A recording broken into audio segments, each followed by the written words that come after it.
Think about the last thing you quit. Not the thing you officially gave up, the thing you quietly abandoned. The workout plan, the side project, the language app, the morning routine. Now answer this honestly.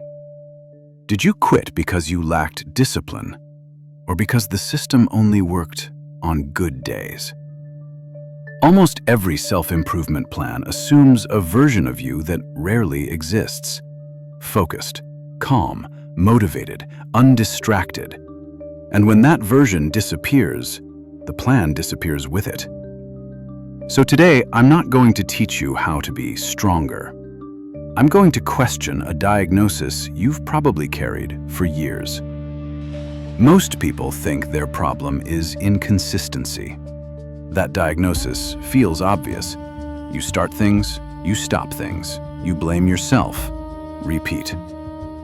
But there's a quieter explanation almost no one considers. What if you were never inconsistent at all? What if you were simply trying to act like a disciplined person inside fragile systems? Because right now, you already have.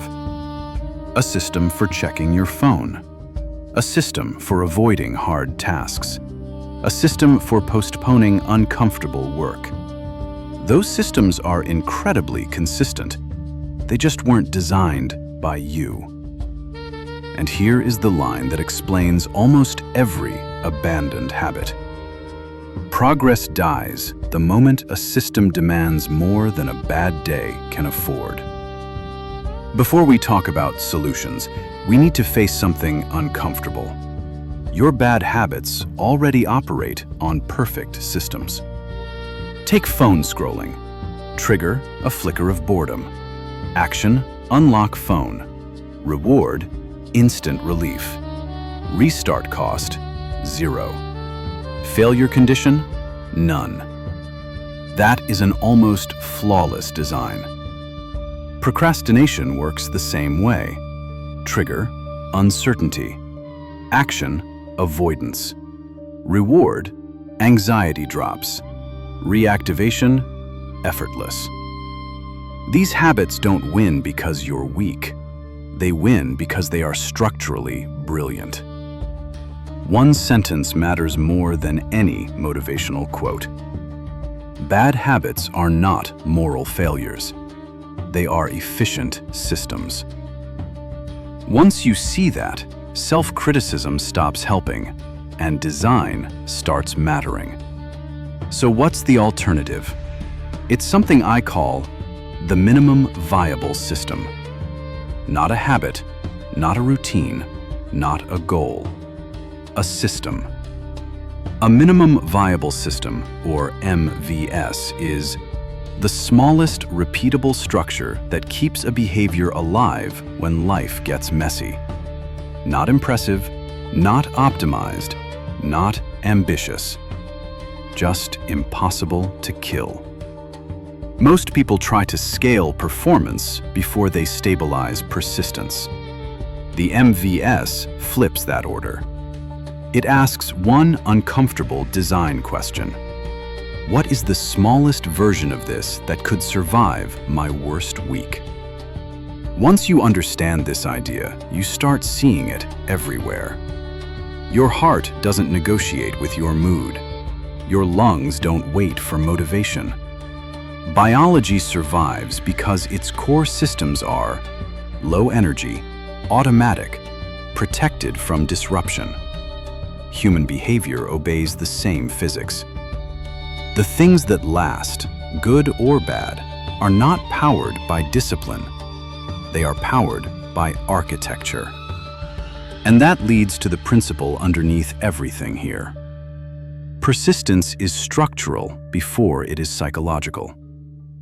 Most workout plans assume a fantasy, that you'll feel like going, that you'll have time, that energy will cooperate.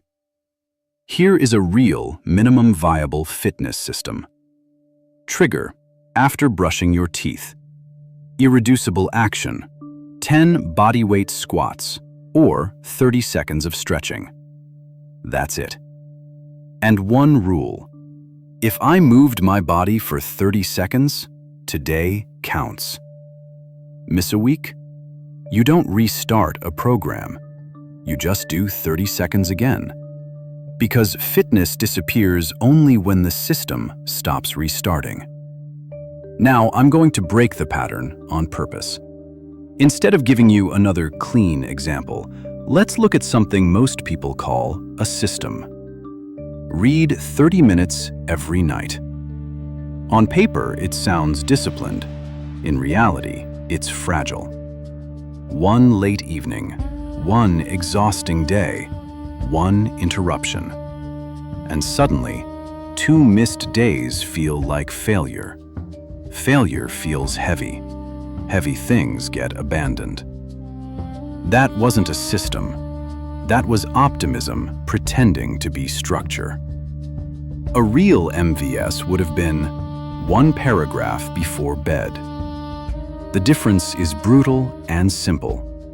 One survives bad days, the other requires ideal ones. Most productivity advice assumes clarity first. An MVS for work ignores that completely. Trigger: opening your laptop. Irreducible action: 1 meaningful touch, 1 sentence, 1 email, 1 tiny decision. Still on track rule: if I touched the work once, today counts. Because careers rarely die from slowness. They die from abandonment. By now you can probably sense the common thread. Tiny trigger, tiny action. A rule that protects continuity.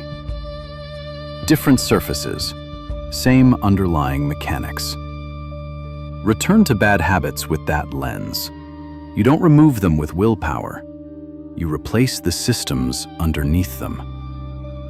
Any replacement must be cheaper, easier, faster to restart, lower friction. If the new structure is heavier than the old one, it loses. This is less about motivation and more about engineering. This is where most people accidentally destroy what works. They find something tiny and reliable, then immediately try to upgrade it.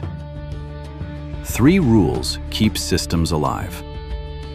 Rule 1: the core never changes.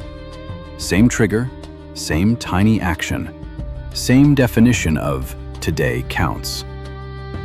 Rule 2: growth is optional. Extras only happen after the MVS is complete. Rule 3: frequency before intensity. Daily beats heroic. Always. Think of the MVS as an anchor. When life gets chaotic, you fall back to the anchor, not to zero. If you think this way long enough, something subtle happens. You stop asking, "What's wrong with me?" and start asking, "What system produced this result?" You stop trying to become a more disciplined person and start becoming a better designer. Someone who understands that behavior is less a battle and more an infrastructure problem.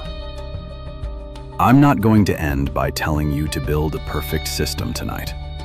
That would be too clean. Instead, try something smaller. For the next few days, just watch. Every time you quit something, every time you avoid something, every time a plan collapses, notice what actually failed. Not your character, not your intentions. The system. If that thought feels slightly unsettling, that's the point. Leave a comment with one place you realized you were blaming yourself for a structural problem. And subscribe only if you want ideas that keep working when motivation disappears. If you want next, we can design a personal MVS together. Map a real bad habit into a replacement system. Build a one-page blueprint you can actually use. Tell me which direction you want.